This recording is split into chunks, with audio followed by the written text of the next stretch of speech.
बहुत समय पहले, लगभग 450 वर्ष पहले, हिमालय की ऊंची पहाड़ियों के पास एक छोटा सा गांव था जिसका नाम चंद्रपुरा था।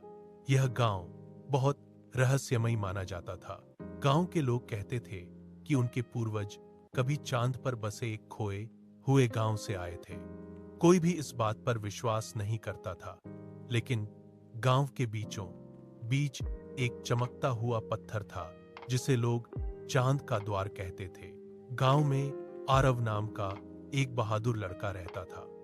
उसे बचपन से ही चांद और उसके रहस्यों के बारे में जानने की बहुत इच्छा थी। उसकी दादी उसे अक्सर एक कहानी सुनाती थी कि चांद पर एक गांव था जिसका नाम सोमग्राम था। वहां के लोग हवा में उड़ सकते थे और रात के उजाले से अपने घर रोशन करते थे। लेकिन एक दिन अचानक वह गांव गायब हो गया और किसी को पता नहीं चला कि वह कहां खो गया। एक रात पूर्णिमा का चांद बहुत चमक रहा था। अचानक गांव के बीच रखा चांद का द्वार चमकने लगा। आरव ने देखा कि पत्थर में एक सुनहरी रोशनी का रास्ता बन गया है। उसका दिल जोर जोर से धड़कने लगा, लेकिन वह डरने के बजाय उस रास्ते पर चल पड़ा। कुछ ही पल में वह खुद को चांद पर खड़ा पाया।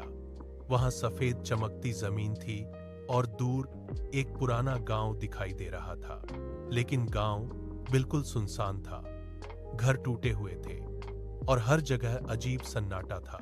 आरव धीरे धीरे गांव के अंदर गया। तभी उसे एक बूढ़ा आदमी दिखाई दिया जिसकी दाढ़ी चांदी जैसी चमक रही थी। बूढ़े आदमी ने कहा, बेटा, तुम धरती से आए हो। हम इस गांव के आखिरी लोग हैं। आरव ने पूछा, यह गांव खोया हुआ क्यों है?